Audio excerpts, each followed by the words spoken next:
Welcome to Telugu. నేను మీ anchor Sarath. ఇవాళ మనతో పాటు సినీ నటి ప్రత్యూష గారి తల్లి ఉన్నారు. అమ్మ నమస్తే. సో సుప్రీంకోర్టులో ఏదైతే తీర్పు వచ్చిందో, అంటే నాకు తెలిసి అంటే ప్రత్యూష గారి గురించి తెలిసిన వాళ్ళు అవ్వచ్చు, అంటే మీరు ఇన్నేళ్ళలో ఈ పోరాటానికి నాకు తెలిసి అంటే ఇప్పుడు సుప్రీంకోర్టు నుంచి వచ్చిన తీర్పు మీకు ఎలా అనిపిస్తుంది? సుప్రీంకోర్టు అండి హైకోర్టు తీర్పునే కన్ఫర్మ్ చేసింది. హైకోర్టు ఏ జడ్జిమెంట్ అయితే ఇచ్చిందో దాన్ని తగ్గించకుండా కన్ఫర్మ్ చేశారు.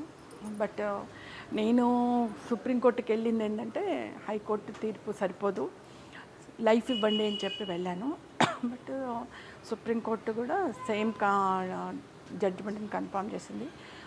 I respect the judgement, I receive the judgement. ఎందుకంటే అత్యున్నత న్యాయస్థానము మనకి, మన దేశానికి కూడా. సో యాజ్ ఏ సిటిజన్గా నేను రెస్పెక్ట్ చేస్తున్నాను, రిసీవ్ చేసుకుంటున్నాను. అయితే 4 వారాల్లో లొంగిపోవాలి అని చెప్పి ఎక్కడున్నా కూడా అని చెప్పి చెప్పడం జరిగింది. అయితే గతంలో కూడా 5 ఏళ్లే వేయడం వల్ల మీరు దాన్ని కూడా అప్పీల్ చేస్తూ మీరు కోర్టులో కేసు వేయడం జరిగింది. ఇప్పుడు కూడా మళ్ళీ 5 ఏళ్లకే శిక్ష రావడాన్ని, అంటే దీన్ని ఎలా? 5 ఏళ్ళకి రాలేదు. సెషన్ కోర్టులో సిబిఐ రిపోర్ట్ సబ్మిట్ చేసిన తర్వాత అక్కడ 5 ఏళ్ళు ఇచ్చారు. దాని మీద 5 ఏళ్ళు సరిపోదని చెప్పేసి నేను హైకోర్టుకి వెళ్ళాను. హైకోర్టులో ఏం చేశారంటే దాన్ని 50% చేశారు, తగ్గించారు, పెంచకుండా తగ్గించారు.